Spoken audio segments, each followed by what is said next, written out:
There is no right or wrong way of being a woman. Whatever makes you feel powerful and happy, just keep going at it. The more you find joy and the more you push yourself to do those things, the more you'll find that your frequency will vibrate stronger, and it inevitably will bring more of those types of people into your life. That's Sandy Zhao, and this is the Powerful Ladies Podcast.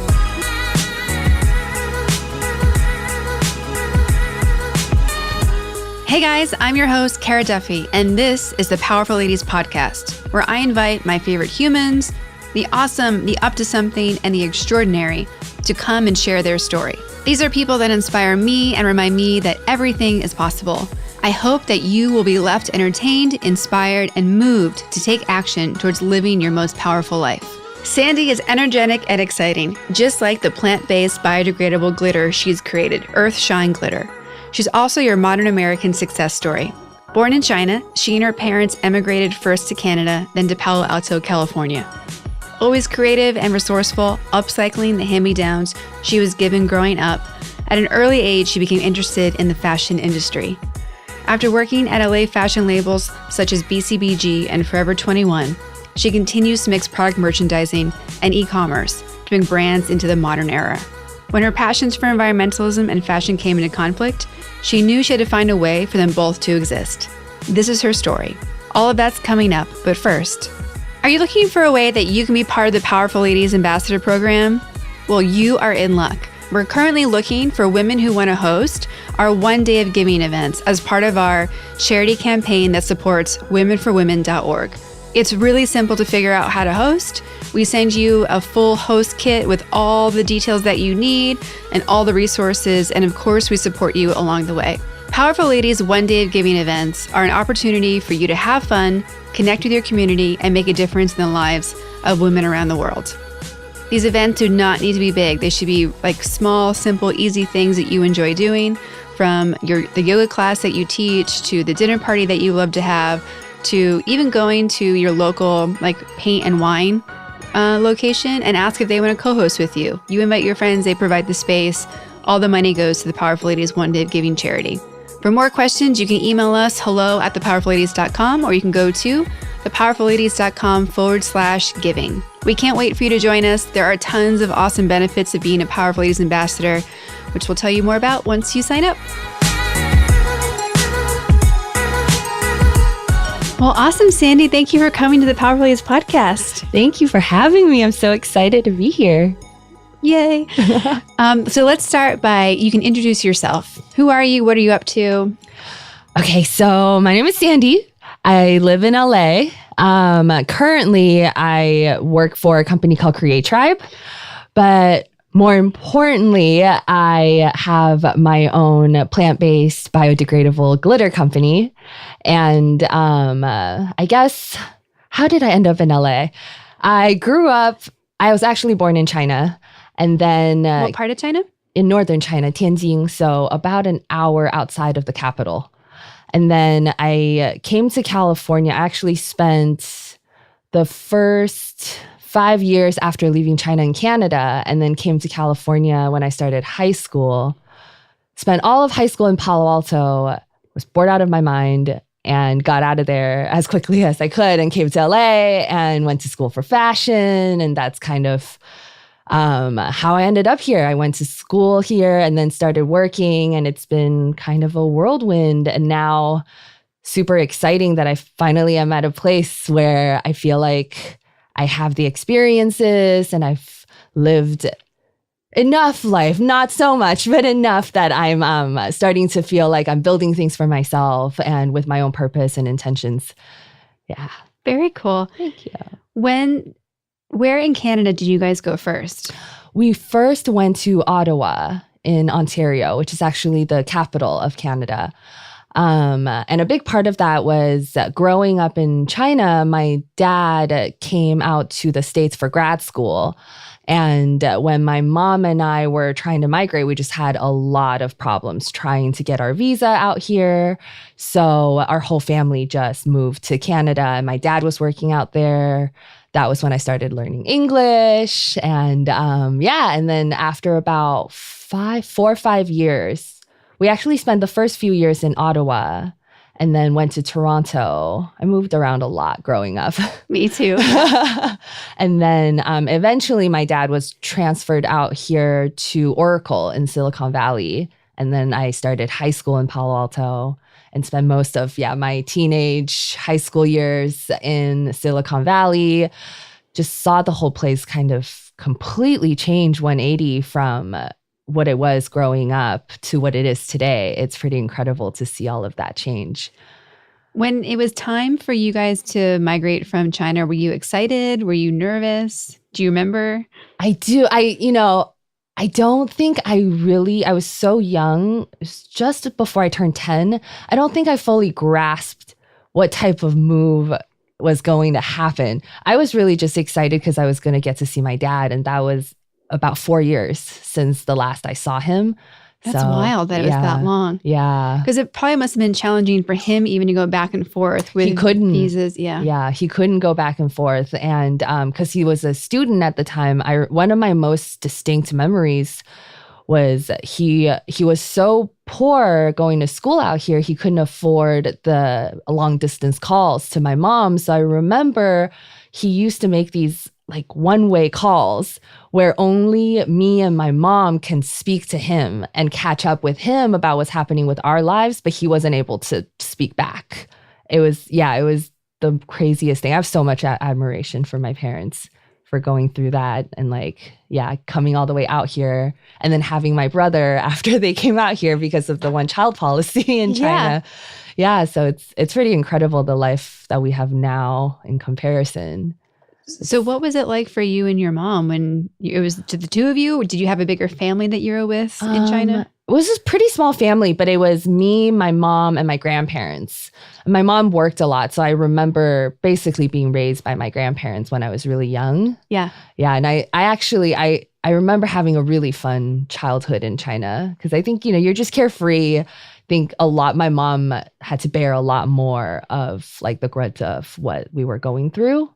So, yeah. I think when you're a kid, especially under 10 kid, no matter where you are in the world, it's actually quite similar. And the only variations are things as a kid you don't necessarily care about. Like it's more what toys you have or what like Monique was just in here and she's like, I didn't realize it was weird to eat hot dogs like 3 meals a day. Like I didn't think twice about it. And so there, to your point of that carefreeness, like kids are kids, which is why when you step back and look at the whole world, you realize how similar we all actually are. Yep. And I really wish more people kept their kid brains as adults. Yeah, for sure. I think that's actually one of my biggest adult goals is to make sure that I'm maintaining the inner child. Yes. Hence the glitter, Perfect. And the blue hair. And No, I think it's really important. I always think the best decisions that I make in life, I know are good choices if I'm making 8-year-old me proud. Mm-hmm. Like what would the Babysitters Club, Nancy Drew, Gem the Hologram, Shira obsessed me want? And I'm like, yep, that's a smart move. Okay. 8-year-old approves, we're doing it. Making 8-year-old me proud. Yeah. Yeah, because I love that. It's such a good marker to be like, a girl, boring, fun. Okay. It's true. It's easy to be so serious. Yeah. Yeah. Serious comes really naturally these days. Yes. When you first landed in Canada, what were your experiences? Oh, man. It was very cold. And it was actually, I think I was quite lucky because where we lived in Canada had a lot of Chinese people. There were a lot of Chinese immigrants. So when I spoke to a lot of the friends that I know now who immigrated to, Northern California or different parts of California, they had a much more difficult experience. Whereas for me, I feel like I wasn't really bullied for being a minority. And one of the most important things to me is food and eating. And I was never separated from like really nice quality Chinese food. So in that sense, I actually feel like it made the transition a lot easier. And I think by nature, I found that I adapt pretty easily to new environments. I'm able to pick up new languages and cultures. So especially at that age, I feel like I just kind of melted in really, really well.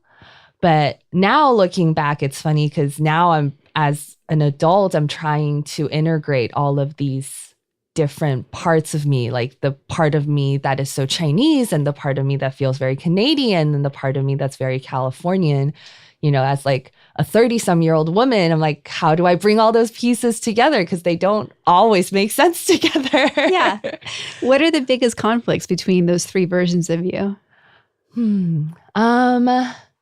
I definitely think that something I struggle with a lot is the sense of the individuality that comes with being an American, like being independent with your own thoughts and fighting your own fights, but then also the idea of community and, building a foundation with the people around you, sharing and making compromises for those you love and for a common cause. Yep. So I think really maintaining that individual drive, but still making sure that you're generous and giving to your community and those around you. I think that's the balance that I'm constantly like tempering with and finding.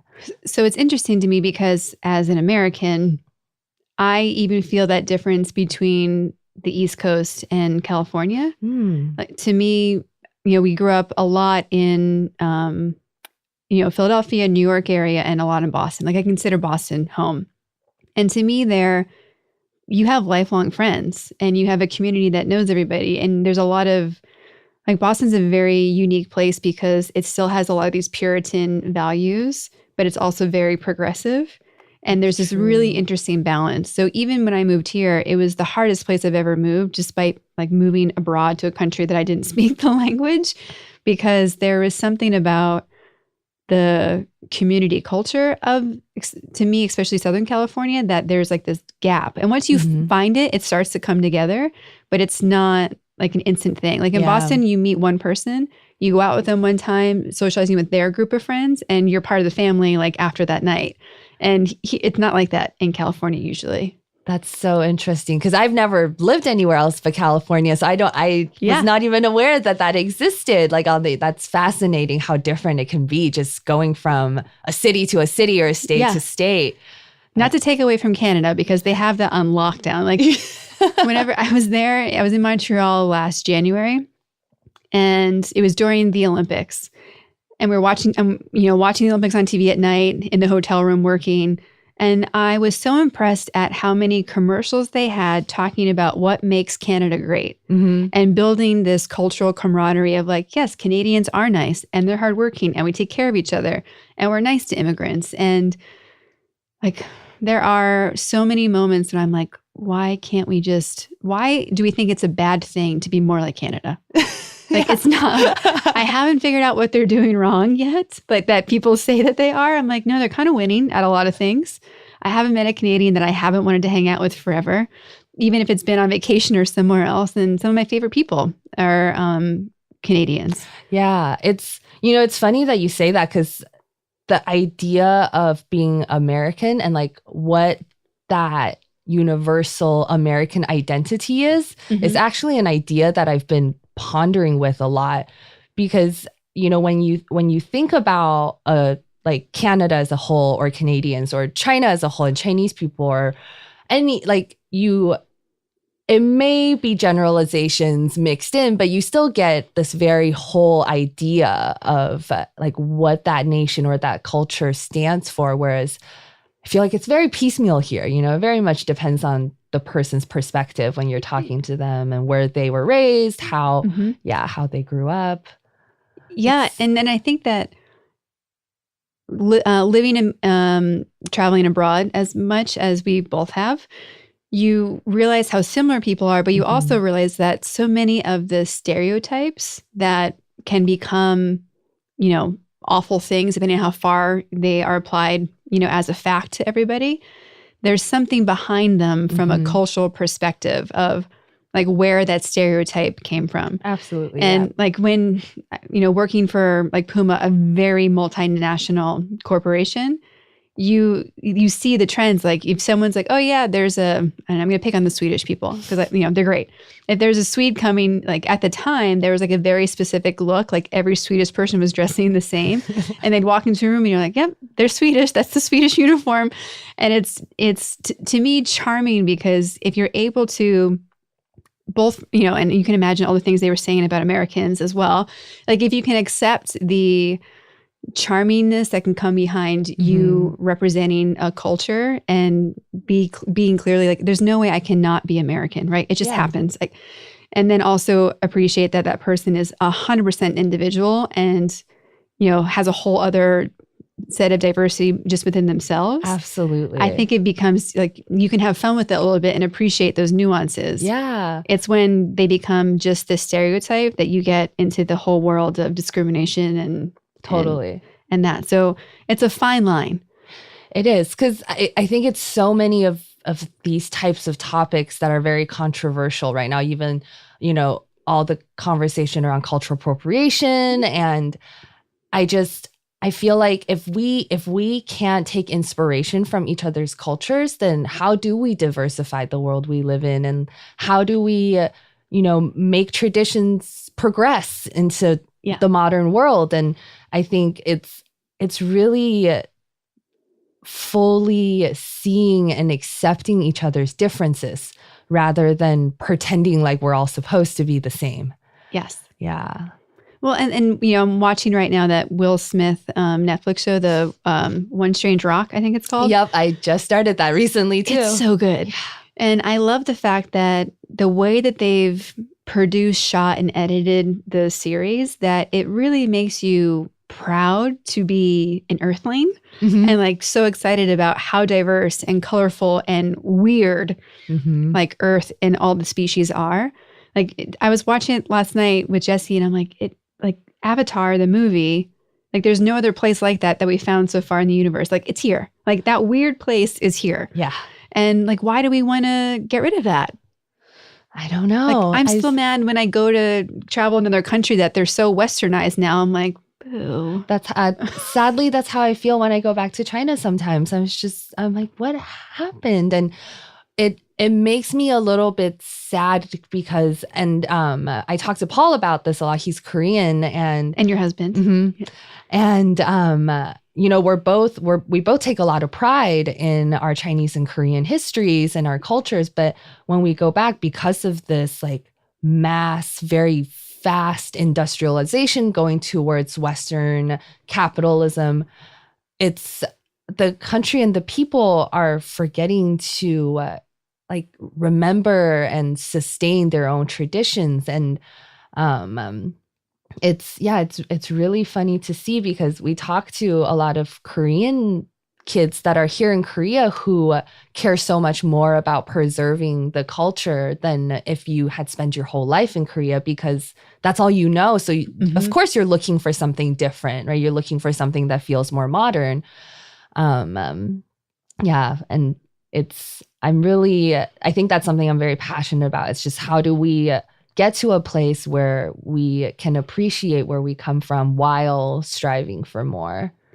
Yes. Like I'm really proud that where I spent most of my elementary years outside of Philadelphia, that in school, we took the effort to celebrate every holiday from every religion and every culture. Amazing. And like it was encouraged. Like we spent a lot of time like learning about the history of it and what was going on. And is anyone from that culture that wants to share about it? And you were like, ooh, you get to do that? That's cool. Like as a kid, it's all cool. Yeah. And I think that we've swung a little too far in trying to neutralize everything, that it makes anything not neutral negative. Yeah.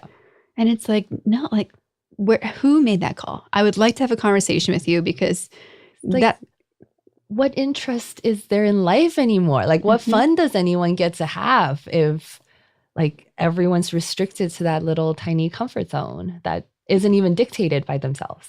Yes.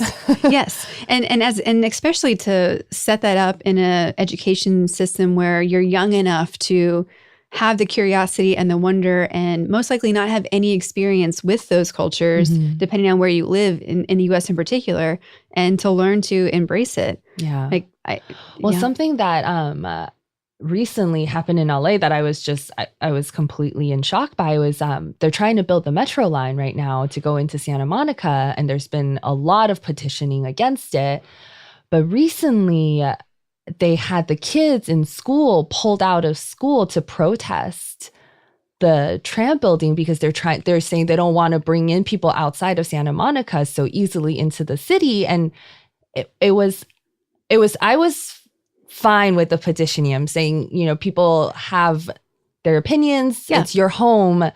But the fact that parents or bring their children into this type of a dialogue and teaching them that it's wrong to allow other people into, it was so hard for me to wrap my head around. And it was so hard for me to see happen in LA out of all places, where I'm so used to us being more progressive and more open and accepting. So yeah, it was a very blunt reminder of how much in the world still needs to change.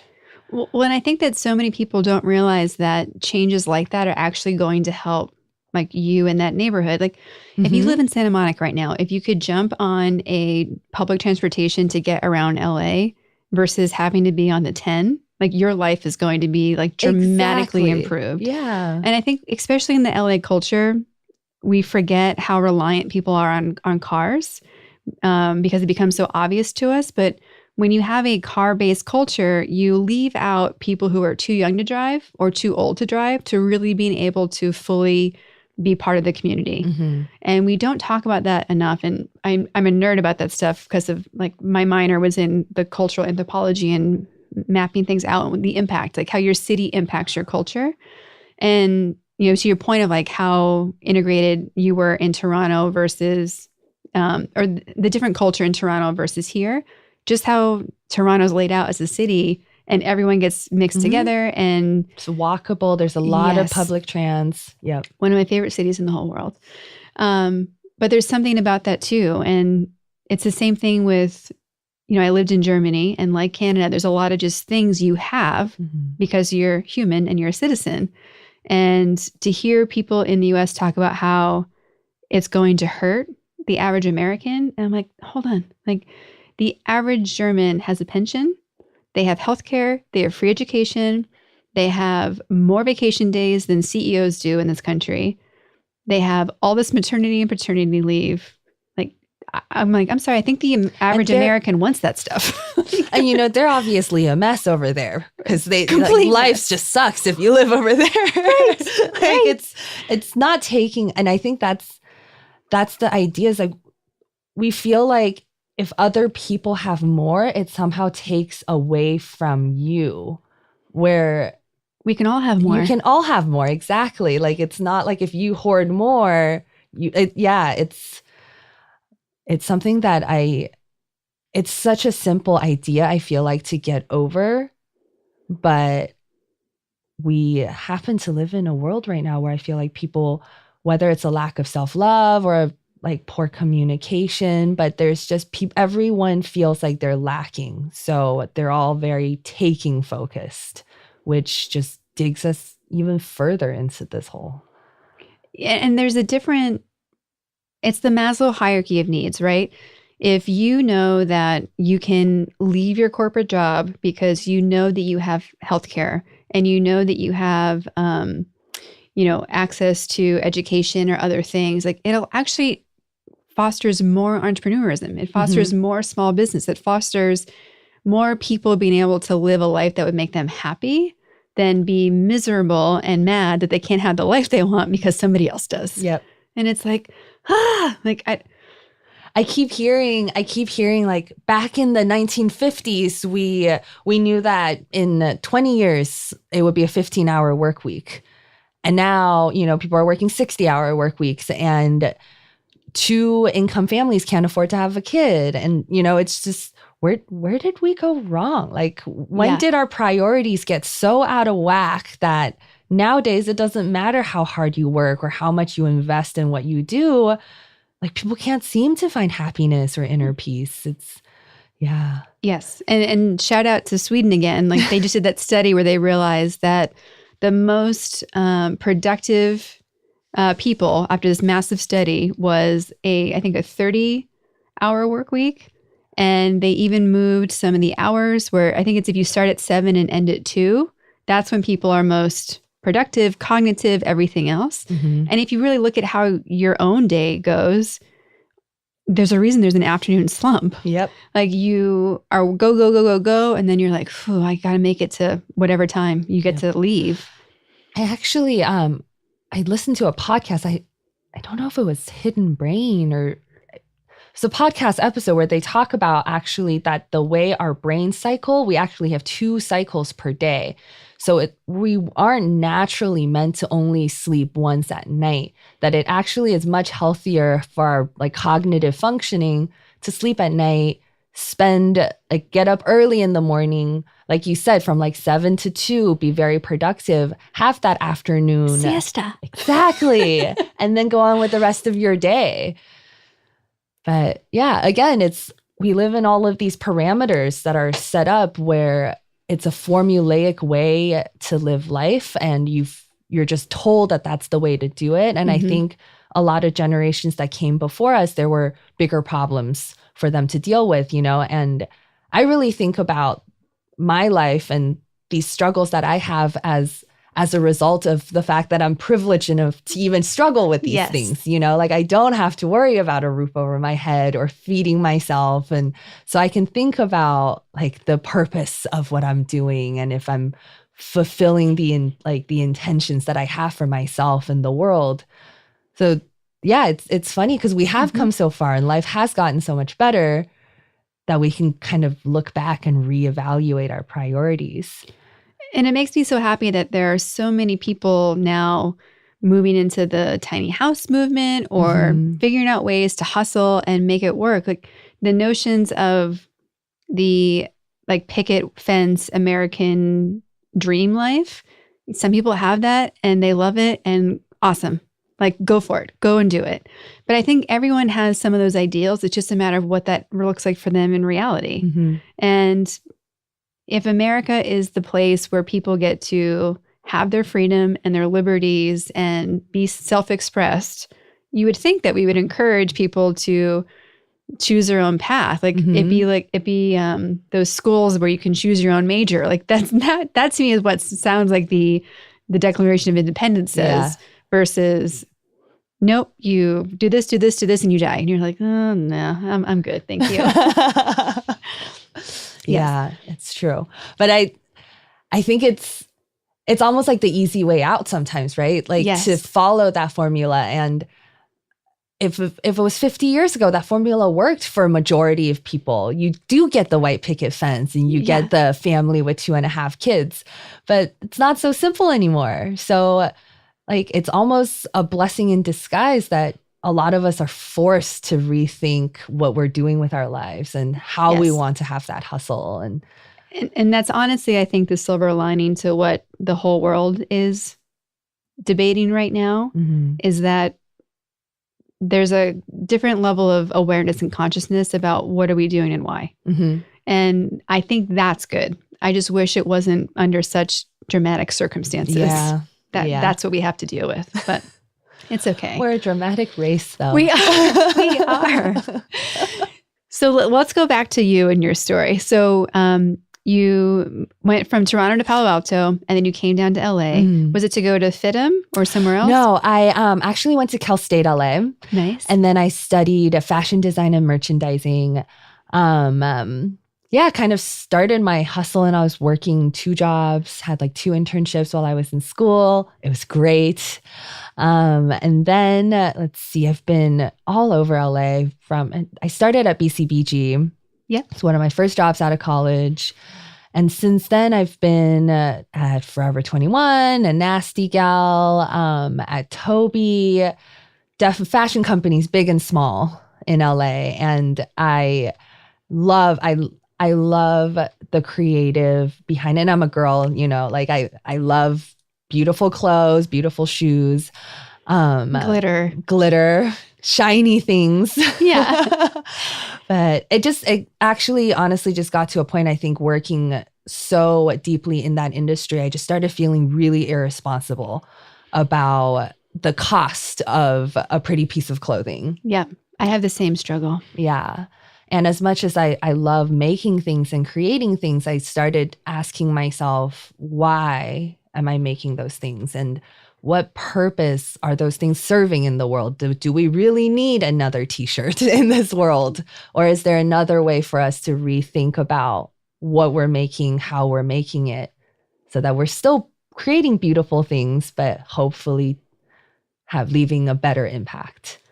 It's hard. It's hard to be in an industry where you got into it because you love making things and the art of it. Mm-hmm. And then when you start thinking about the fact of like how many SKUs, like how many different things you're making every year, every quarter, every month, and you look at how many units of those SKUs are going around the world and you're like, shit's like me alone in the category that I'm managing may have just caused as much destruction as a small island nation. Yeah. You're like, what? Like, I can't, how do you sleep like that? And so I'm really thankful that there are so many brands today that are doing sustainable, doing eco-friendly, going back to, recycled, reusing. Yep. I had a great phone call with one of my best friends yesterday who lives in New Zealand. And she's also like, we called her a magpie, right? Like if something's shiny, she's like, ooh, like we want that. And she's like, I've never bought secondhand so much, but because of how New Zealand is so committed to sustainability, it's like where you go. Like so few people buy something as the first owner there. Yeah. And that's amazing. It's celebrated that way. And that's why I'm even glad that things like Poshmark are existing now, because there's so it's so rare that you have a piece of clothing that disintegrates. Yeah. There's like a few pieces we all have, like we talked about my jeans earlier, that need to be desperately repaired. But like if you love something, that's what happens. But most of what we're wearing is in and out. Yep. So it's definitely a hard choice to make. It becomes so disposable. I actually started doing this is something that I've always done growing up. I think like always loving fashion and growing up as an immigrant, like not having a lot of money. I just learned to be really resourceful with my hand-me-downs, and I would cut them up and patch them, fringe them. My parents used to get so mad at me and refuse to buy me new clothes when I was little. But like it's taught me a lot about like bringing new life to my clothes, and I still do that. Like I don't have a single pair of jeans that don't go through like 5 different ways of cutting before they're disposed of. So recently I've started just like inviting friends over, and just everyone brings stuff that you haven't worn in like 2 years. And then we have craft night where you bedazzle jackets and distress your jeans and add bleach marks to your old band t-shirts. And all of a sudden everybody's going home with a new wardrobe, So, or you trade. Exactly. So I think it's just like a lot of times, I think people that don't come from the industry, they don't have the luxury of knowing what to do with things. It's not that people necessarily want to be wasteful, but I love creating a space where you can educate people on how to make their old clothes exciting again and how to like have fun with the things that they already have. I think that would be a really fun Powerful Ladies event for us to do together in LA. Oh, that sounds amazing. I would love to. We'll circle back on that because I'm already like, whoo, like, because people keep asking for Powerful Lady events and there's so many things we can do. And I'm partial to getting crafty and having the opportunity to talk and meet women and hear how we can support each other. So for me, that's like a great way I'm the type of person that if my hands are doing something or I'm in motion, like on a walk or a run, I feel like my brain changes its focus. Yep. And you can be present and actually have these great conversations versus just staring at each other and holding a drink. You're like, at least I'm holding a drink, but what do I do with the rest of my hands? Exactly. Yeah, it's my favorite environment to kind of connect and bond. I feel like that's when the conversation flows the most organically. I'm actually quite socially awkward when I get put into those situations. So it's nice when I know I can actively be participating in something while, One of my favorite fashion designers is Claire McCardle from the 50s.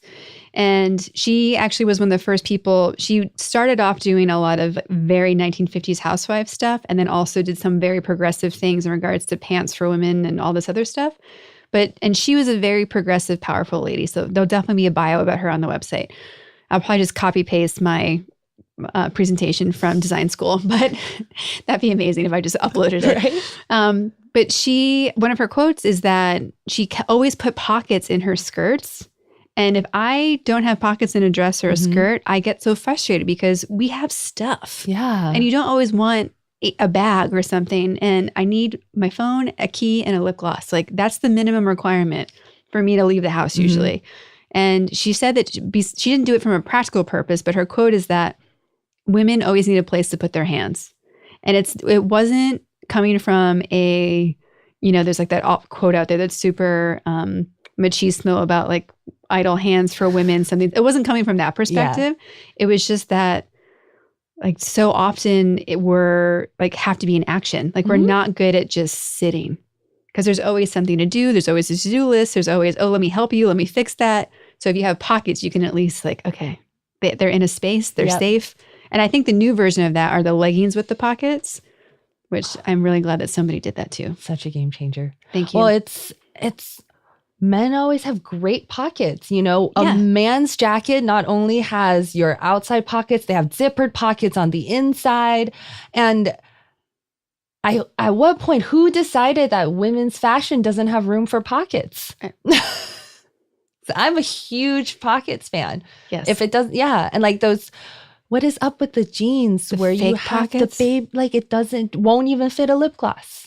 Or like the ones, where it doesn't, you can't even, it's just crazy to me. Why did we spend the money and the design time to put fake pockets on something? Like it's not, is it really changing the way that my body looks? No. Yeah. I don't understand. I keep trying to put my phone in my pocket and it falls on the ground because there's not actually a pocket there. So I'm going to charge that company probably to repair my phone. That's what I should do. Yep. Did you always know that you wanted to be working in fashion in some capacity? I think I always knew I wanted to do something that was creative, but still analytical.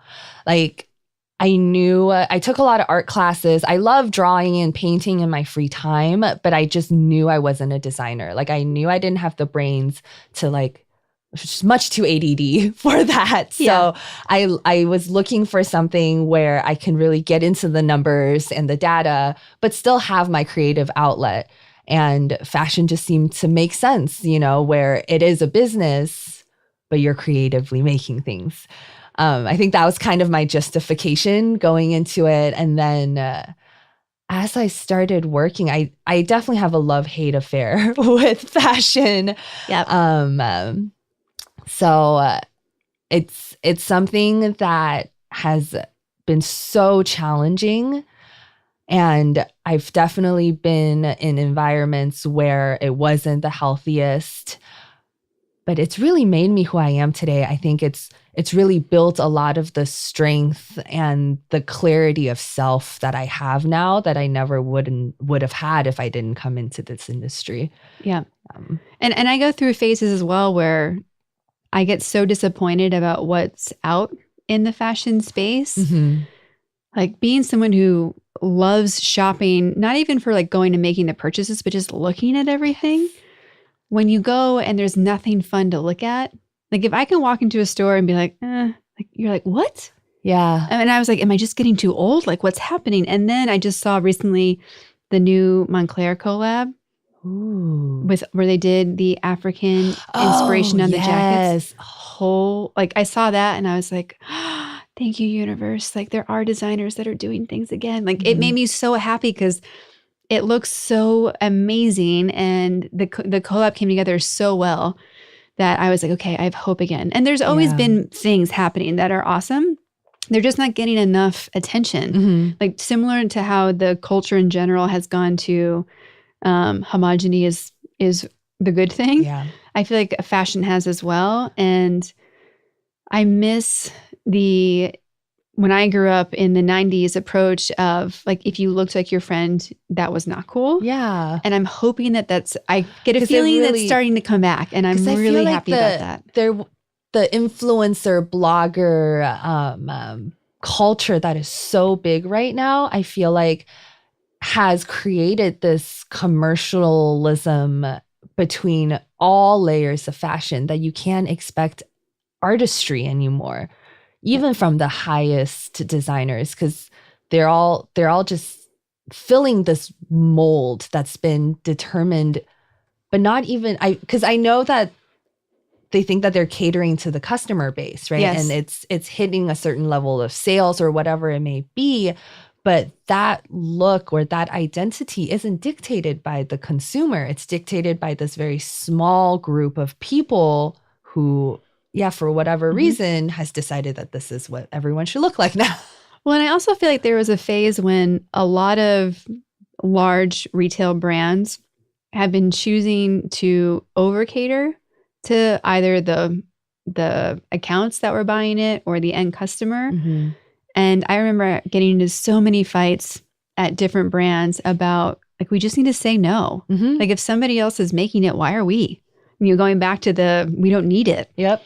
And I feel like due to the desperation of what happened with online shopping coming on board and the mass market of everything, that a lot of the impact that had financially on a lot of brands put so much pressure to just make enough money to survive, that there's a little bit of surrendering what made you unique. Yeah. And it's often really easy if you own a niche for what you're creating to get, eaten up by a bigger guy that, and a great example is what happened like when Nike skateboarding took over. Like, Nike is an amazing company. They have done amazing things for athletes. They've done amazing things for athletes and getting sports spread around, right? So I am not anti-Nike. Because of the innovations that they make, it allows a lot of other companies to, follow suit. Yep. And because they're such good marketeers, like if they see a niche that's working, they can go after it and get the right people who know it, and suddenly like they can scale it in a way that nobody else can. And so just the impact of Nike skateboarding on every other skateboarding brand and shop was huge. So they did an amazing job. So well done, Nike, on that. But it made it become like the game changed, where there wasn't every brand, everyone having their own identity. It became a generic identity. So any brands that are out there listening, like, please, like, just be okay to take the risk and stand up for... Do something different. Make people like us excited to shop here again. Please. Like, you hit the nail on the head. I don't remember the last time I bought anything in the States, actually, because I've been doing all of my shopping internationally. Yes. But the great thing is I've started doing a lot more vintage shopping again, because that is where I am finding the most incredible treasures and getting the most excitement out of my purchases. Yep. But yeah, I would love to see us step up our game with fashion. And it's funny because I feel for these large brands when I see companies like Zara and Forever, as soon as you have a runway show, a week later, they have it in their stores. And I just want the artists and the designers to know that, like, there will always be people out there doing that. And there's always going to be people who can't afford to buy your brand and your designs that might aspire to feel a little bit of that lifestyle that you're building. But that shouldn't take away from your innovation. And hopefully that just becomes more of a drive and a motivation to reinvent and to, create more and like pursue your own unique ideas even more so. Yeah. And I think it's good that there's democratization of style. And I really hope that more people becoming aware of the true cost of what you're buying and, not being wasteful and all the good parts of minimalism. Like, you can be a minimalist and still have a full closet because it's a matter of like, where are you buying it from? What are you doing with it when you're done? Like, there's this balance of just being aware of that part because, so many people get to feel confident because there are places like Zara and H&M. But just, I want everyone to think a little bit more about what they're buying. Absolutely. There's like there's so many things that happen financially, economically, like all the way through that we don't talk about a lot in fashion. And it's just to be aware of it, like anything else, just like where your food comes from. Yeah. Like I think there's so much noise politically, socially, economically right now. And really, I think the most effective way for all of us is just put our money where our mouth is. Yeah. You know, like if you're going to make those arguments, then like if you care about the environmental footprint and you care about like supporting small business, stop shopping at Forever 21. It's very tempting to go, like you go in there and it's tempting to, you know, walk out empty handed. But like, yeah, it's, I think, really just putting our money where our mouth is. And even when I started EarthShine, like I knew it was going to be a product that was going to be higher price. You know, glitter is something that you can find for nothing. Yeah. But I want to educate people on the impact of that. And like it's a really fun thing for me. And because I go to so many festivals and it's something that's very much a part of my life, but ultimately like my dream is to have EarthShine in kindergartens and like at art supply stores. Like I don't want it to just be like a novelty thing that people are using. I want it to completely change how glitter is perceived in the world. You know, it could start that small. Well, let's take a moment to tell people like what is the impact of standard glitter? So standard glitter is basically made of plastic. It's just pulverized, shiny plastic. And when it goes into the drains or into your trash, it doesn't get processed. It doesn't degrade. So it eventually becomes microplastic and goes into our water. And recently it's been found in like ocean life and seafood and beers. And I actually think last year they found it for the first time in human stool. So it's made the full cycle into our ocean life and back into our bodies. And microplastic, anything that's made of plastic eventually will become microplastic, whether it's your contacts or anything else. For me, I love glitter. I use it for everything. I use it on my paints. I face paint with it. I use it in my makeup. And when I learned more about the environmental impact, I couldn't use glitter anymore. Like it's funny, my husband, Paul, we were on our way to Lightning in a Bottle, actually, I think. And he asked me, he was like, what would you say, like for somebody who's so passionate about the environment, like how would you answer them if they asked you how you felt about the glitter you were wearing? And like for the first time in my life, I was like, I don't have an answer. Mm-hmm. So I stopped wearing glitter and became really sad. And funny enough, like a few months later, I was talking to a friend of mine who hates glitter with a passion. And we were discussing this topic and started doing some research. And I found that there was like a brand out in Australia, and I think one in UK that talks about plant-based glitter. So we started doing a lot of research, found a manufacturer out here, and that's kind of how EarthShine came about. We're just like, we both feel so passionately about it for very different reasons. So let's do something about it. And EarthShine it's actually funny. EarthShine means the reflection, the light from Earth when moonlight shines on it. Ooh, very romantic. Yeah. And so you can see we've got samples here in the studio. So the bottles are made of recycled glass and it has a bamboo top. We try to make it just like really cute. It is really cute. Yeah, so that people can hopefully reuse it for other things. And we're working on a like take back program so that you can send back the bottles and then we'll totally give you free glitter in return.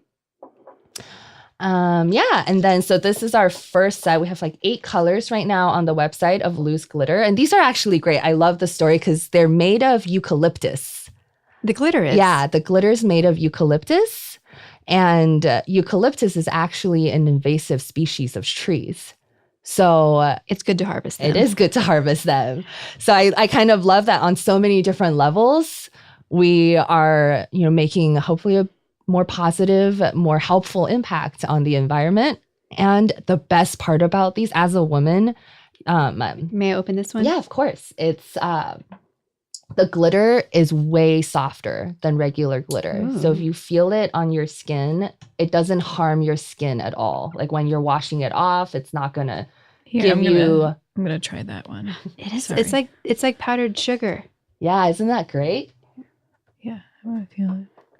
Oh yeah, that's so. Oh wow, that's so soft. Yeah, so that's what I really love. It's not harmful to your skin. You're not gonna get like weird cuts and like as I'm putting on my glitter war paint. I'm like, I'm ready for the rest of the podcast. I love it. But I'm super excited because loose glitter is a little. It takes a little bit of practice. I love using depending on how detailed I'm trying to do, I love just using like Vaseline or chapstick if I'm just trying to do a little bit of shimmer everywhere. Otherwise, I'll do eyelash glue if I want to use do a thinner line. I'm using my camera as my mirror right now. But super exciting though. I'm doing some R&D with shimmer gel and lash eyeliner. So I'll keep you, or glitter eyeliner. Yes, so I'll keep please. you posted. I'm working on that. I'm super excited about that. I'm excited about this. One, I really appreciate anything that's looking at the full circle economy of what's happening. And and the fact that we can have fun and do that. Mm-hmm. I mean, that's Powerful Ladies started because I was like, how can we hang out, have fun, and do good? And this checks all those boxes because That looks amazing. Actually, the purple looks great. Yes. Purple's my favorite. Yeah. So I'm really happy that you're doing this. Thank you. And I'm excited to support you. So I look forward to, getting this onto the Powerful Ladies website. Thank you. And we can figure out all that behind the scenes of how we, get the Powerful Ladies community to get involved. Actually it's been really amazing because without realizing just from doing this, I've gotten connected with such an amazing group of makeup artists, and we're very popular in the drag and gay world. It's so amazing to get all this feedback from all of these different people who have their own reasons to appreciate your product that's completely different from why you did it. It's awesome. Yeah. The consumer groups for glitter is much broader and bigger than you would first guess. Yeah. So I mean, I think it would be great if you ever, if we ever do an event, can invite some of the makeup artists and do different types of face paints. And, Are you going to add in, this is very fine glitter. Mm-hmm. Are you going to add in bigger pieces as well? Okay. I'm working on a few different, I think I'm going to bring on probably 2 or 3 new chunkier glitters. Yes. Yeah. So I'm looking at some octagon and stars. So yeah, it's all coming. Yes. I have a very important question. Are you going to make holographic glitter?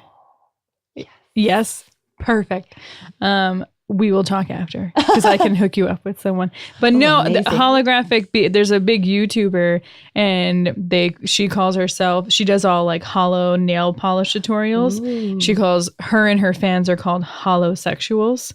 So if they found out that there's this awesome earth-friendly hollow that you can put on your face. Oh, I love that. Yeah. New best friends. I need to check that out. Yeah. I may be a holosexual without realizing it, actually.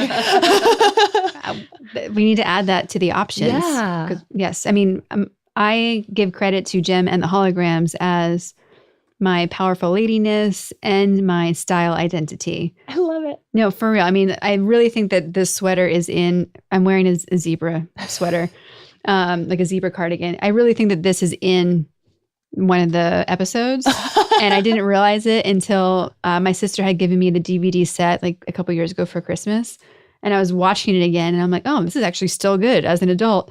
And then I saw the sweater. I'm like, no way. It's timeless. It's never gone away. Yeah. There's a reason why I have ridiculous leggings as well. So it's a good thing.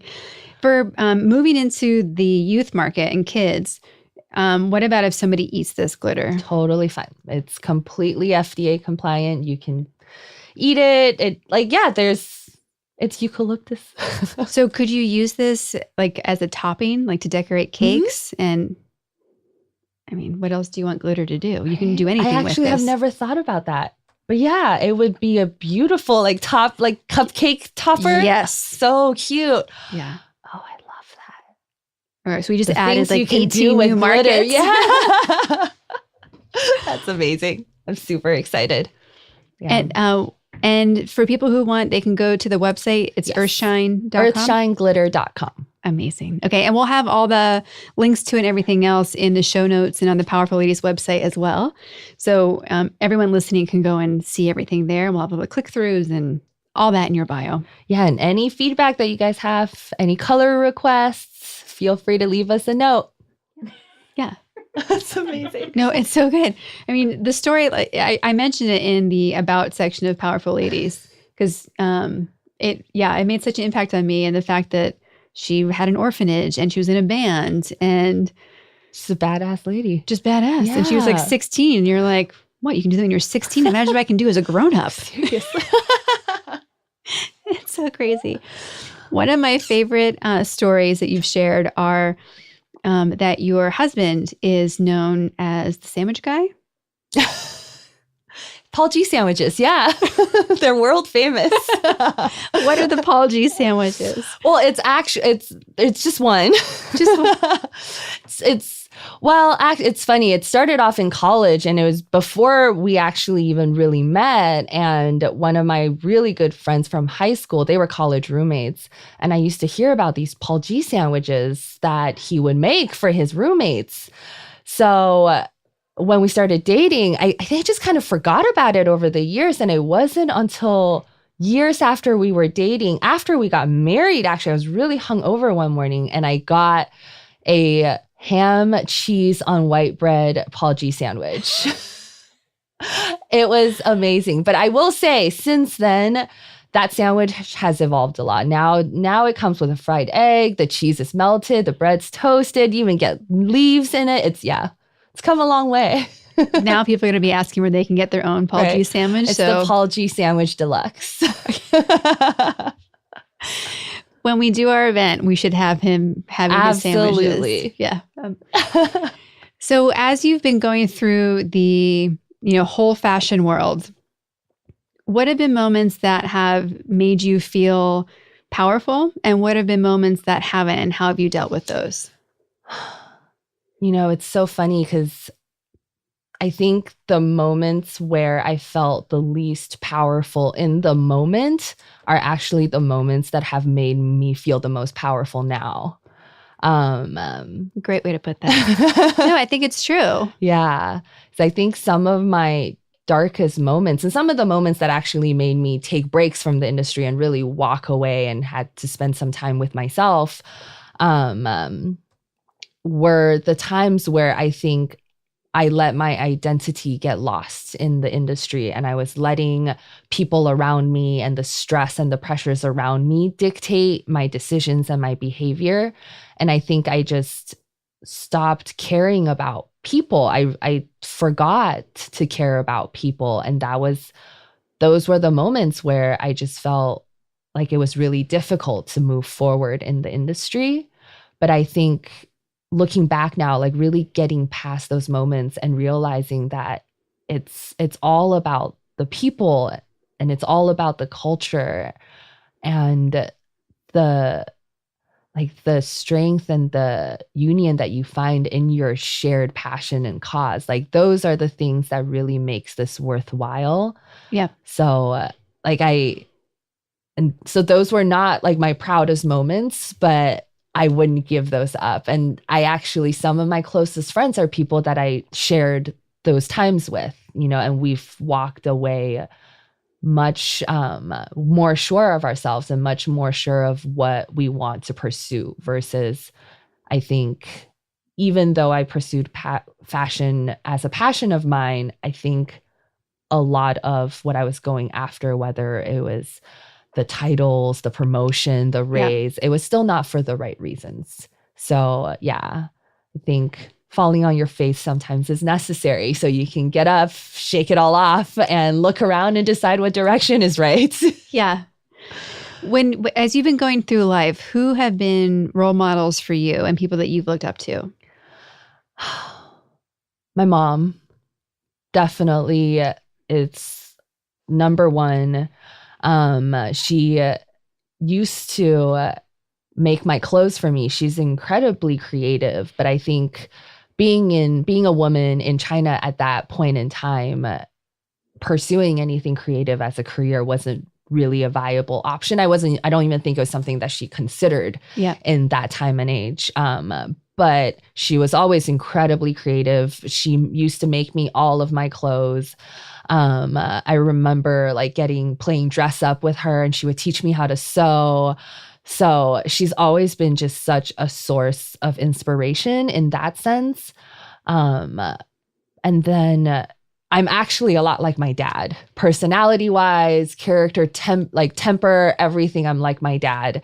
And the older I get, I appreciate all the drive and passion that my dad has instilled in me. But I've also realized how strong and amazing of a woman it takes to be married to my dad all these years and to mother someone like me all these years. So yeah, my mom is just an incredible woman. And whenever I feel myself losing touch a little bit or feeling like I need to get grounded, I think about how she would handle that situation, or I give her a call.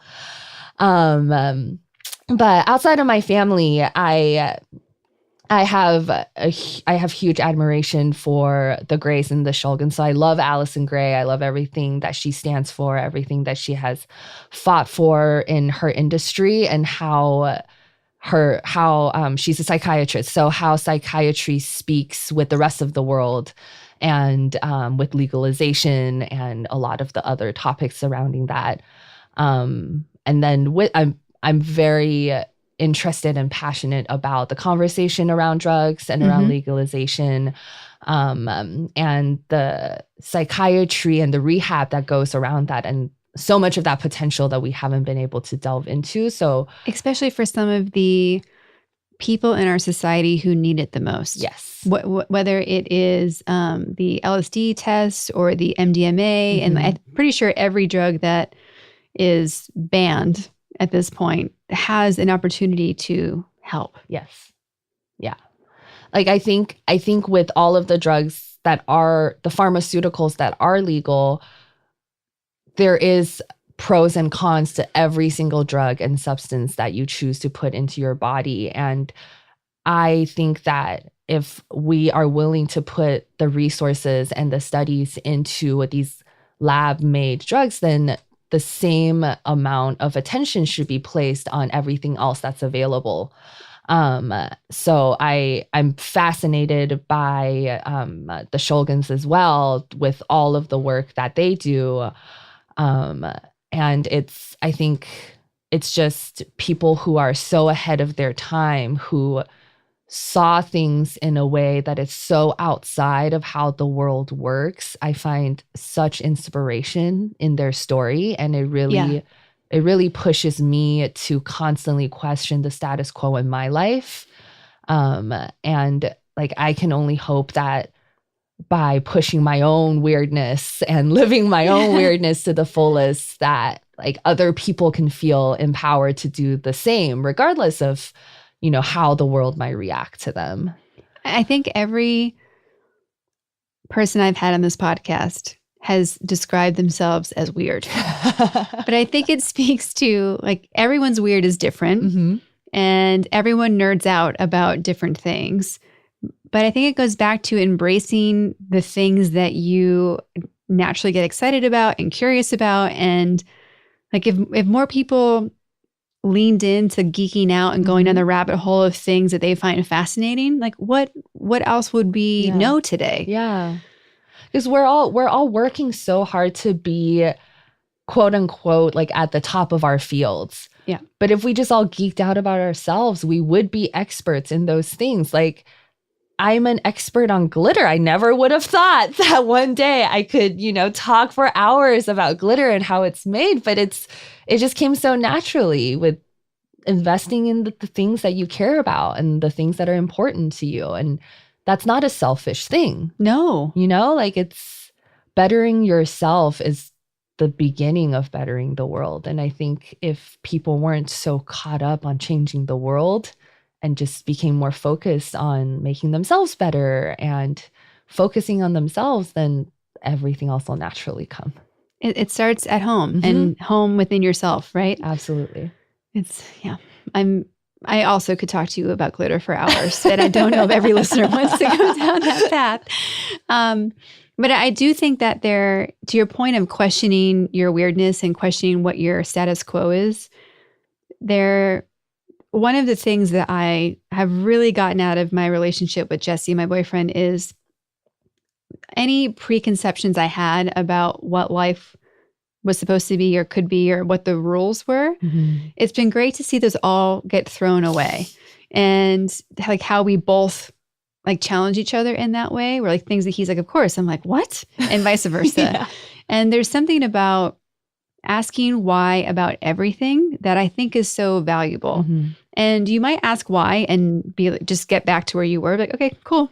Your why is your why, and it's no big deal. Like, it doesn't really matter the why, but just keep asking it, because it's so easy for habits and mindsets and single reactions to become a fixed thing that actually limit yourself more than limit everything else around you. For sure. And I think when we look at what's happening in illegal drug studies today, most of which are natural and plant-based versus the synthetic drugs that are approved for people to consume, it's the same thing as the food industry. Yeah.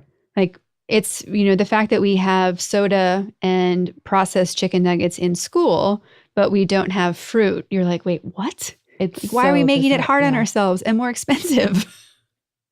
It's so crazy. And I am actually really grateful that I feel like I see this shift in trend where people are starting to question things, and they want to know what is being put in front of them or what they're consuming. So I hope that continues to grow. But yeah, we are the stories we tell ourselves, and if we don't remember to stop and think about that storyline, then all of a sudden you wake up one day and you don't know how you got there. And it's a lot harder to backtrack from that point. Yes. Yeah. What would you tell, the 18-year-old version of yourself that you know today and wish you knew back then? Don't be so attached to what you think you know. I think I was so sure of who I wanted to be. And I was very, very driven and motivated to become that person. And when I look back, I can honestly say that today I am living 18-year-old me's dream. But does that dream look anything like what I thought it would be? No, like not even close. So I think I would tell her to keep doing what you're doing. And if the results don't come in the shape that you expect, it's okay. Doesn't take away from it. Not at all. What are the areas of your life that you have like struggled and overcome, or that have really been like mountains that you're proud of overcoming? I am such a control freak. And it's something that I think I've definitely gotten a huge hurdle past. But at the same time, it's still something I struggle with on a day-to-day basis. I think it's actually on a macro level, when it comes to the big decisions in life, I've gotten so much better with going with the flow. But when it's like the little, like how the dishes are done, I will go off on Paul forever because it is not done the way that I do it. So like when it comes to the little things, it's really easy to forget the things that I've worked on. And I think that's something that I definitely still like have to constantly remind myself of, is just that my way isn't the right way. It's just my way, And I think I have high expectations. I hold high standards for myself and the things that I do. And I find that I can get really hard on myself sometimes. So I'm working on, being nicer to myself and being more patient with myself and things have just naturally worked out so much better. I've learned easier this way. So it's crazy how much you become your own obstacle when you don't realize. Yeah, it's so easy too. Mm-hmm. And I think whatever are those things that we're all individually dealing with, one, there are other people dealing with it too. You may just not have found them yet. And two, those triggers and thoughts never, I think, go totally away. It's just a matter of how loud they are and how authoritative. Yeah. Something that I've really learned about myself is like those reactions, like, you know, naturally being a control freak or naturally being really hard on myself. When something goes wrong or it doesn't work out the way that I expect, I'm going to have those reactions. And it's okay to have those reactions. It's only when I dwell on it and I won't let it go, or I try to make it go away, that's when those reactions kind of become permanent within me. But when they're just feelings and I let them, flee by, it's fine. Yeah. Life goes on and we're all human. We're going to react to things. That doesn't have to mean anything. It doesn't have to mean anything. Yeah. We make things so significant that don't usually matter versus worrying about the things that do. Totally. What are habits or routines that you have taken on that allow you to be living your best life and feel the most powerful? Yoga and weed are the two things that keep me very balanced and grounded.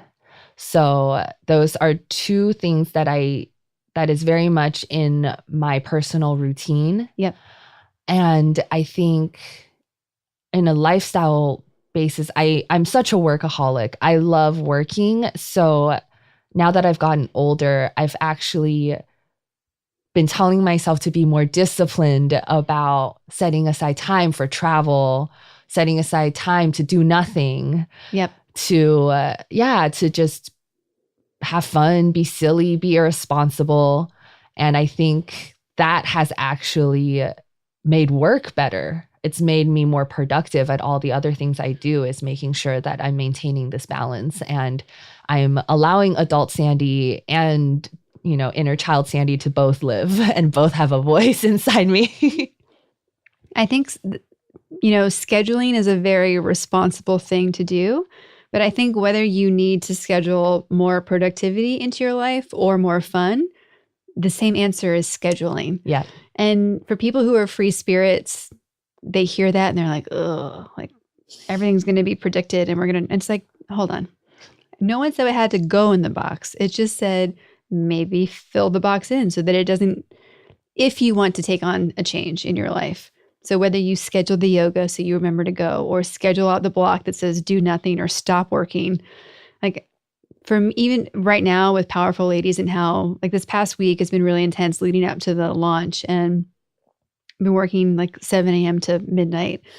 And like I have to start scheduling the stop working alarm. Because I won't even notice that the time is going by. Yeah. I mean, it's great because I'm enjoying what I'm doing and I care about it and I'm just going. And then I look up and I'm like, wait, how is it dark? And how late is it really? Yeah.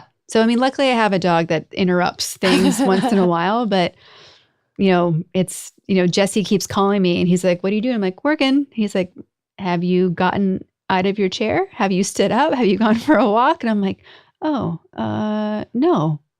I've been ignoring my Fitbit telling me to like move for 10 hours now. I can't, it's not good for me. Comes home and he's like, oh, you're in the exact same spot that I left you this morning. Yeah. But I mean, I guess we're fortunate that we love what we do.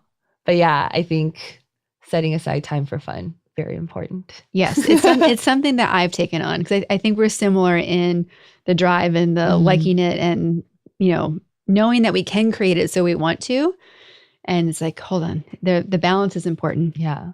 And it's actually really amazing the amount of times where like I go out to a show with the intention of just like not thinking about work and fully having fun, but just removing myself out of that work environment is when I start getting all of these ideas and all of these inspiration starts coming to me. And it really is just removing yourself out of that box and breathing some fresh air and allowing your brain to take in some other perspectives and see people. Yeah.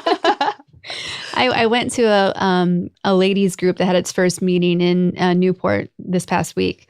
And I wasn't going to go. I had too much to do. And I'm like, no, go. You need to be outside. You need to get out of this chair.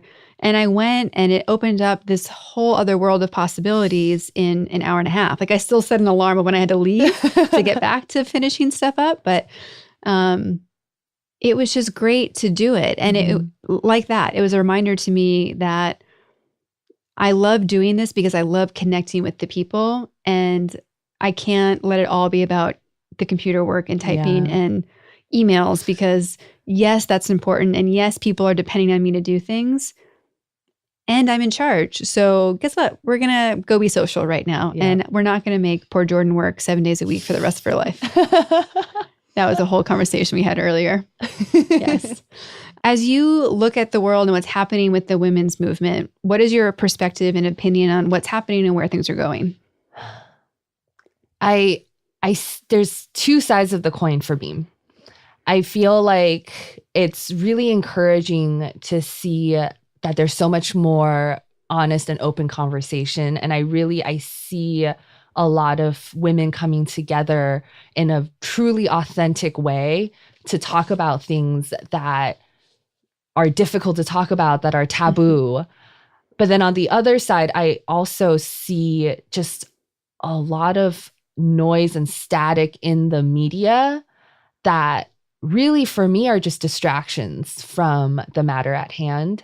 Yep. And I feel like there is this like feminist push that feels like it's still very much defined by the patriarchal world, like what being feminist means and the things that you can do as a feminist, or what being a strong woman means is still defined by what strength is for a man.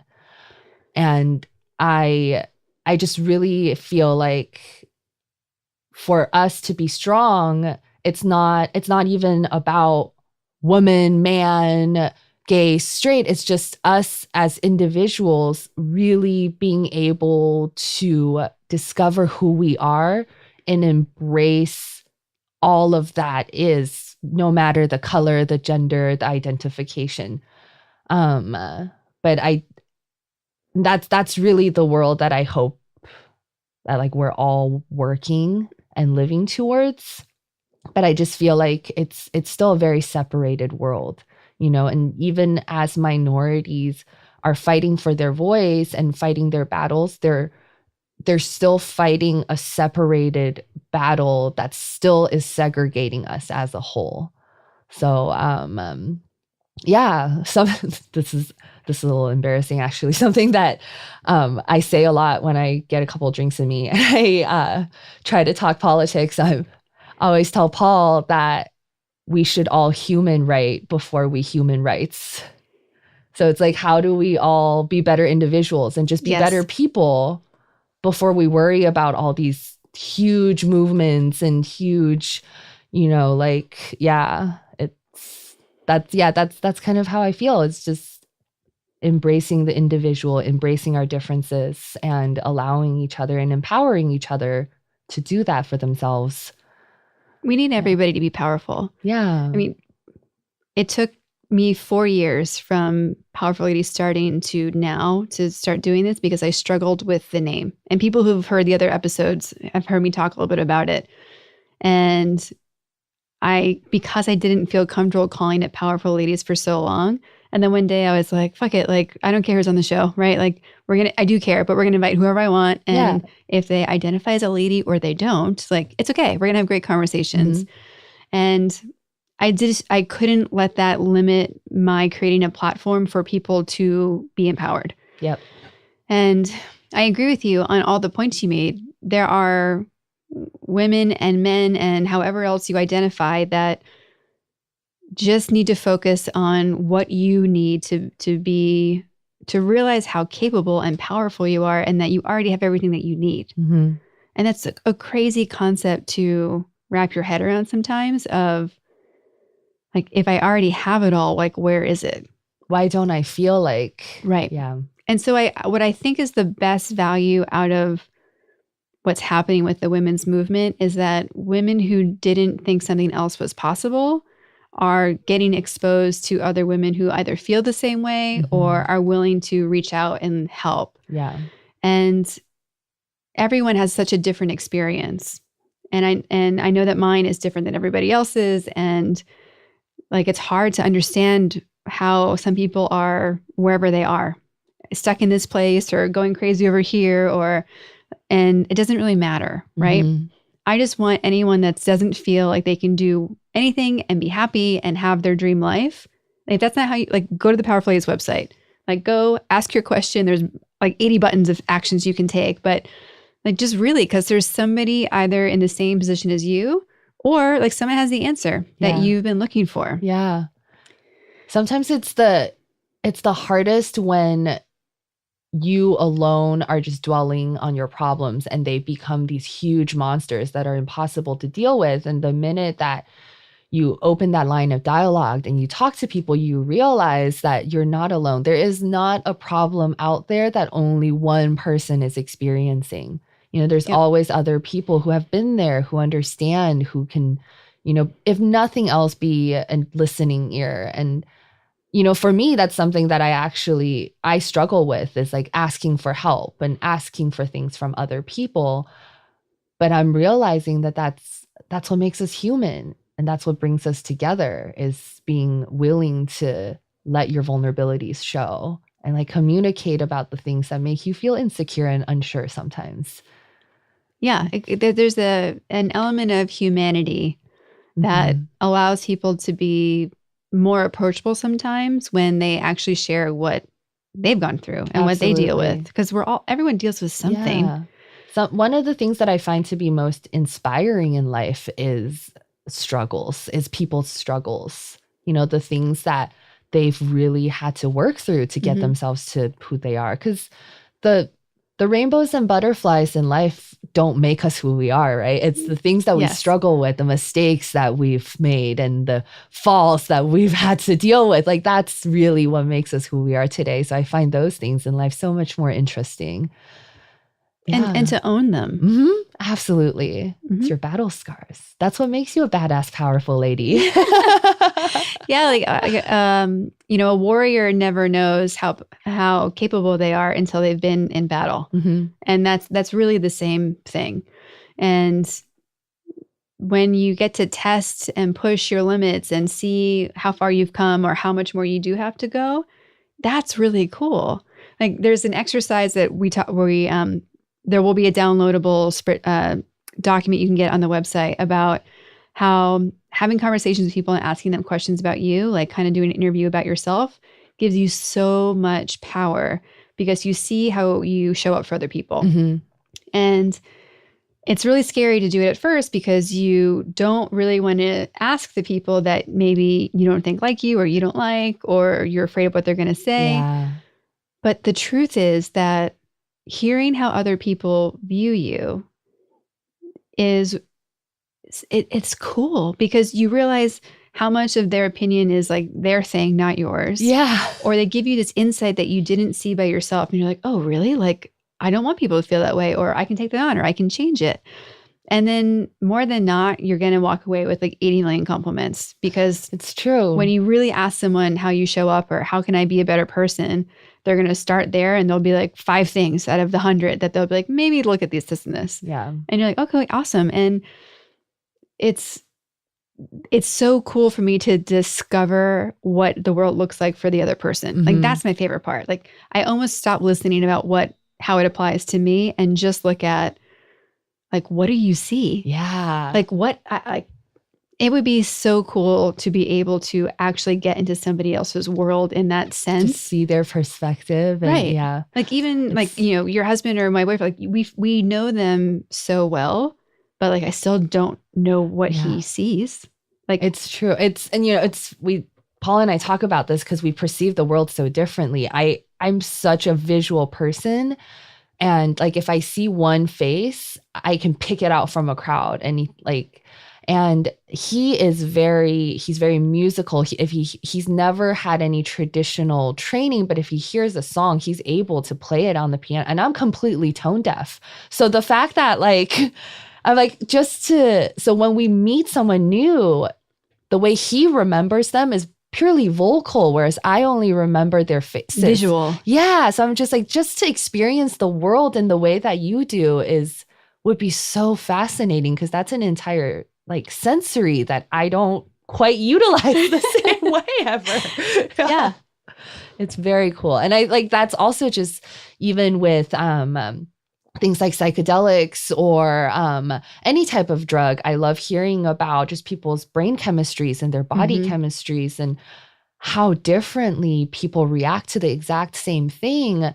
And then it fascinates me like how easy a prescription just gets written out to everybody in a very generalized way, when we all know that it's such a nuanced thing how our bodies react. And that's going to be my warning statement for everyone listening, that like, because our brain chemistries and our individual universes are so different, you have to be really careful if you're experimenting in that space. Absolutely. Because how it reacts to you and how much and what happens, like everyone is so unique that, you know, it just takes one thing to change it. Yeah. So there's so many variables. Yeah. So it's about being with people you trust, knowing that you're in a safe space, educating yourself.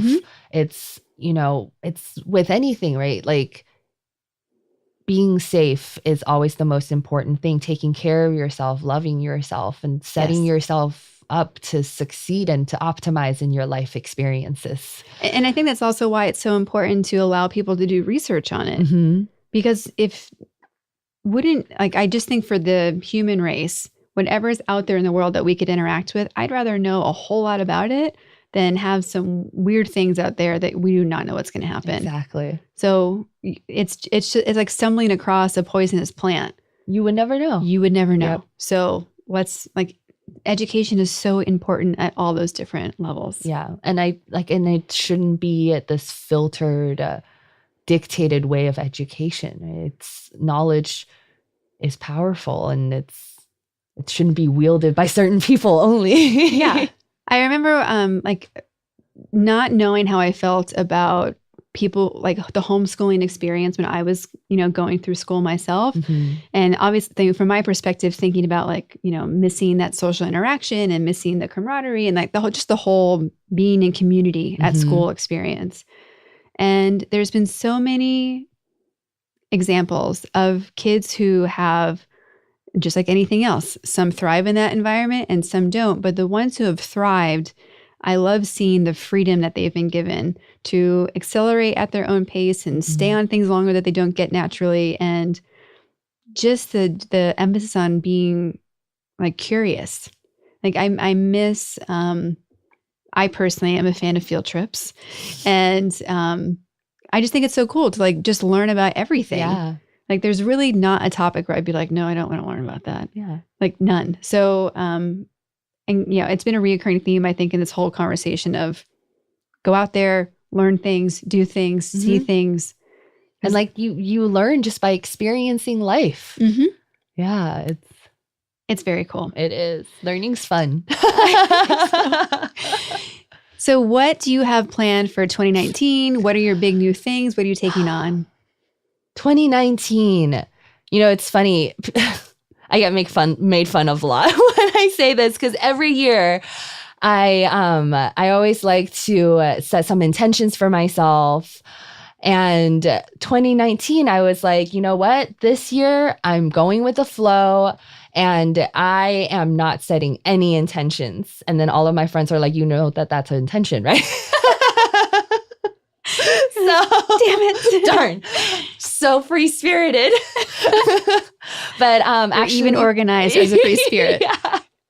But actually I think I just want to seek out a lot of new experiences. I've had a lot of fun the last few years, going to a lot of festivals, traveling with friends, and I think this year I'm like with EarthShine is very new. I want to open myself up to whatever life might throw my way. So actually one of the things is I'm not besides the burn, I'm not going to any of the festivals I've been to before. I'm only going to seek out new experiences in that sense. So I'm actually going to go check out Form in Arizona in May that I'm super excited about. And then I'm going to Europe. I'm going back to Europe. I haven't been since my honeymoon. So I'm actually going to go check out Berlin. You're going to love it. Oh, it's my first time. Like that whole, so we're going to go to Berlin, Stockholm, Copenhagen, and Prague. And I'm so excited. 4 amazing cities. Copenhagen, I would move to in a heartbeat. That's what I'm a little worried that I might not come back. But hey, I'm sure they love glitter there too. So well, every time Jesse and I go, we've gone for long stints, like 2 weeks, 4 weeks, something. And we always this past fall, we were sitting at Lake Lucerne in Switzerland and we're like, I mean, we could live here. It'd be a very different life than we have now, but it's so beautiful and perfect. Like, can we convince all of our friends to come here? And like, what frequency would they come? And then we just go home. We're like, yeah. That's what we're like, well, if we move somewhere cool enough, we don't have to come, like they'll want to come visit us. Like who wouldn't want to come here? So so I'm very excited. Are you going? I know that you had to make an adult decision and not go to the burn last year. Are you planning on going this year? Jesse really wants to go. So based on where we're at right now of each of us starting a business this year or transforming them, for us, it's more of a adult financial thing of, okay, like where are we going to be at? Like, is it a smart move? We have such a great group of friends that go.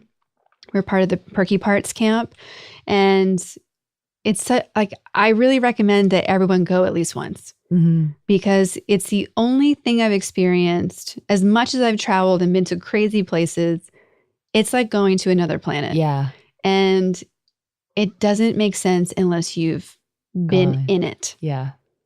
And it didn't make sense for me until like Wednesday. Yeah. But it's incredible. And one of the first things that it was one of the greeters said to me the first time I went to the burn and got right to the gate, they said, "Welcome to Burning Man. You're about to meet yourself." And it to this day is so profound. That is exactly what that experience is. If you're not ready to know who you are, don't go. But if you're curious. Well, and I think there's so many people have a stereotype and all these misconceptions about what goes on there. Like there's a booklet of different activities. Yeah. Literally whoever you want to meet or whatever you want to find, you can find. Like there was a geriatrics camp. There are areas where people have their families and kids. Yep. There's all the wild stuff you hear about. There's people who are making grilled cheese sandwiches every day. It's an entire city that gets built, and anything that you can find in any city and more you can find there. I remember at sunrise, we were listening to Lee Burch, one of my favorite DJs, and somebody just wheeled an entire grill into the middle of the dance floor and started grilling hot dogs for everybody at 5 a.m. Yeah. As the sun was coming up. It was incredible. The best, the weirdest experience. And I've built some of the most profound connections just by sharing that experience and had some of the weirdest things happen to me. But it's incredible. I'm looking forward to going back there as very much a different person, I think, than when I was last there. So, well, I've only been once, and a lot of our group has gone every year for a long time.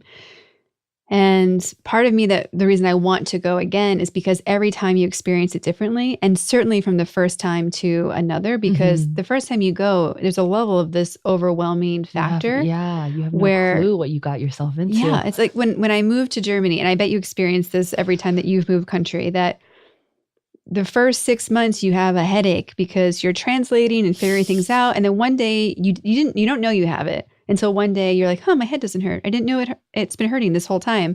And that's how the first couple of days of Burning Man kind of are, where there's the heat and the dust and trying to figure everything out and find shelter, and there's a lot of chaos. Mm-hmm. And then after you like accept that that's where you're at, like then it's like it changes.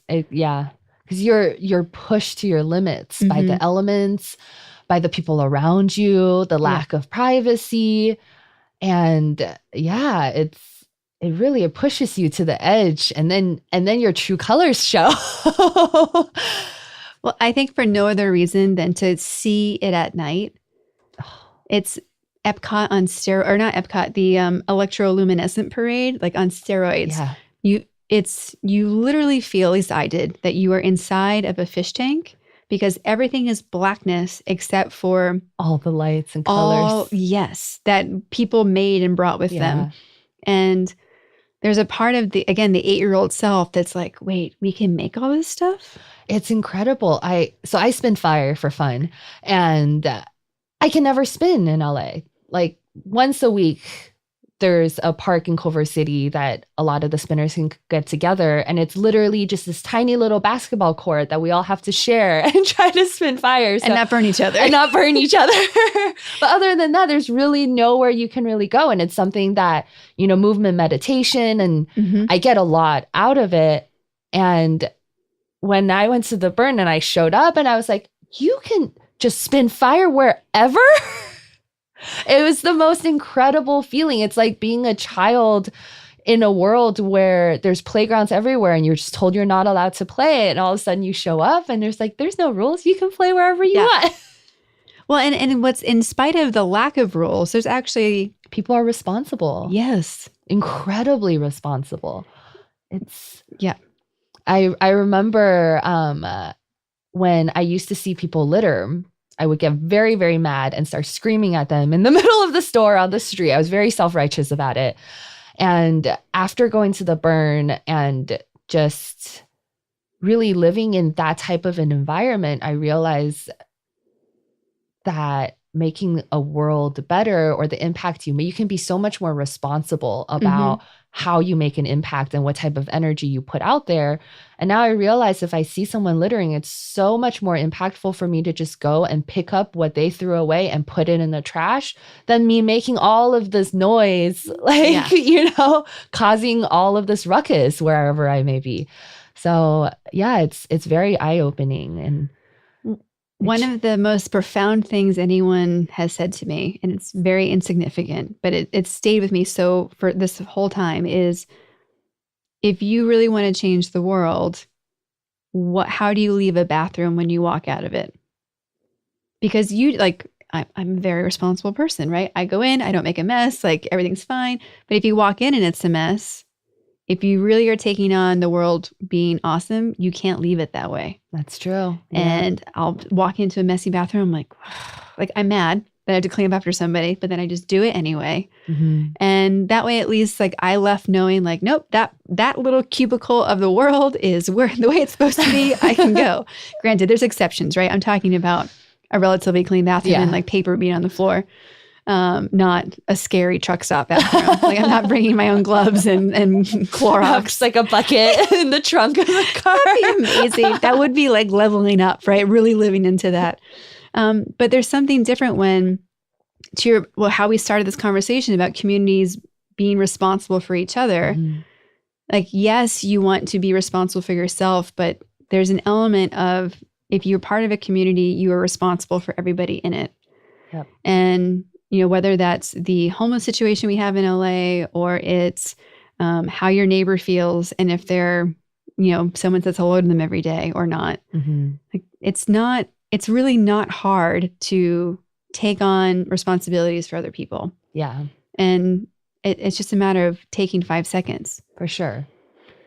Yes. I think try to think about, with every interaction that I have with people, like when I walk away from that interaction, or if I walk away from that place, like, is it possible to leave it a little better, a little sparklier? It is now. Check both boxes. So one of the things we're asking all of our guests is, how do you feel on the Powerful Lady scale? If 0 is average human and 10 is Wonder Woman Powerful Lady, Where do you feel most days and where do you feel today? I had a rough morning today. So I think today I'm probably at a 7, actually. But usually I think I'm at an 8 or 9. I think but I'm one of those people. I'm quite extreme. So I think on a day-to-day basis, I feel pretty good and I'm at an 8 or 9. But when I get knocked down, I'll go straight to a 2. So you're like, I didn't know -1 was possible. Yeah, there's no middle for me. But yeah, I it's taken quite a bit of struggles. And I think coming into this year as a woman, I feel really, really happy about the trajectory that I'm on. And I really accept the struggles that I'm going to have to continue to struggle with, the things that I want to continue to work on in myself. But because I accept that, I don't feel bad about it. It's a part of life, and it's a part of what keeps my life really exciting and interesting. So, yeah. Well, we'll bring that 7 up to a 9 later today, I think. Yeah. We'll get there. We'll get there. What are sources that you recommend for women to discover their path, feel their best? It could be books, blogs, shows, whatever. Like, what do you recommend? I read a lot. I find I read a lot of educational, like self-development books. And I find that those insights really help bring new perspectives to my life, and it helps vocalize a lot of the things that I think about and struggle with in a more eloquent and clear way. But then I also read a lot of, recently I've been on a Murakami kick. Yes. He's one of my favorite artists. And I've just been, when I get stressed, I just get lost in one of his worlds, and it's been great. So reading has been just such a wonderful escape for me. And, interestingly enough, I think something as easy as just calling up one of your girlfriends for coffee makes all the difference in the world. I actually recently reconnected with Sarah and Jintel. Oh yeah, and I hadn't seen them. These are girls that Kara and I used to work with. And Jintel was a few episodes ago. Amazing. Yeah. So I caught up with them after a few months of not seeing them, and it just, just a few hours of chatting with them, talking about what we're up to, what they're working on, just recharged me like no other. Yeah. So I think sometimes we look for these like big, grander solutions to our problems when really it's just picking up the call, picking up the phone, like having a conversation with someone you love. And I find that when I get really down on myself, doing something for somebody else or making a list of things that I'm grateful for are really easy ways to get me out of that slump. Yeah. Yeah. Excellent. What are some final words you have for other powerful ladies out there? Oh, I think there is no right or wrong way of being a woman, and whatever makes you feel good, whatever makes you feel powerful and happy, just keep going at it. And the more you find like joy and the more you push yourself to do those things, the more you'll find that your frequency will vibrate stronger, and it inevitably will bring more of those types of people into your life. Amazing. Thank you so much for being here. Thank you so much for having me. Thank you for being a powerful lady. Thank you for making the world a more glittery, sparkly place. It's my pleasure. And I can't wait to have you on again. Thank you so much. It's been so much fun to be on here. Yay.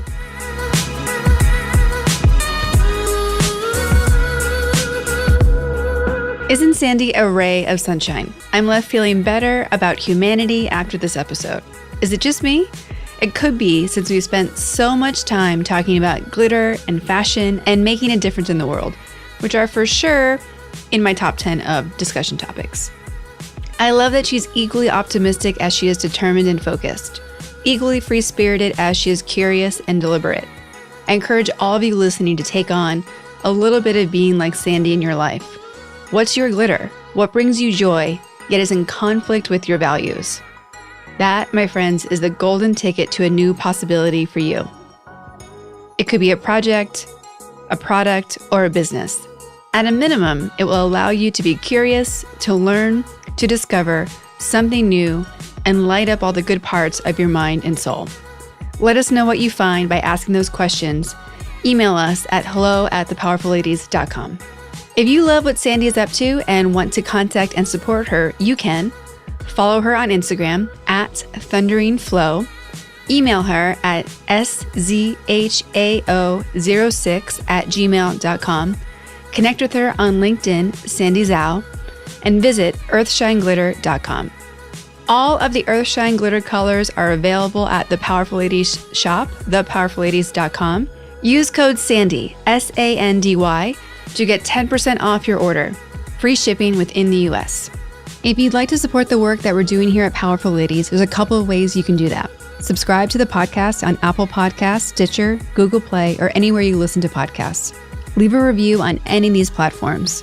Share the show with all the powerful ladies and gentlemen in your life. Join our Patreon account. Check out the website, thepowerfulladies.com, to hear more inspiring stories, get practical tools to be your most powerful, get 15% off your first order in the Powerful Ladies shop, or donate to the Powerful Ladies One Day of Giving campaign. And of course, follow us on Instagram at Powerful Ladies. For show notes and to get the links to the books, podcasts, and people we talk about, go to thepowerfulladies.com. I'd like to thank our producer, composer, and audio engineer, Jordan Duffy. She's one of the first female audio engineers in the podcasting world, if not the first. And she also happens to be the best. We're very lucky to have her. She's a powerful lady in her own right. In addition to taking over the podcasting world, she's a singer-songwriter working on her next album, and she's one of my sisters. So it's amazing to be creating this with her, and I'm so thankful that she finds time in her crazy busy schedule to make this happen. It's a testament to her belief in what we're creating through Powerful Ladies, and I'm honored that she shares my vision. Thank you all so much for listening. We'll be back next week with a brand new episode. I can't wait for you to hear it. Until then, I hope you're taking on being powerful in your life. Go be awesome and up to something you love.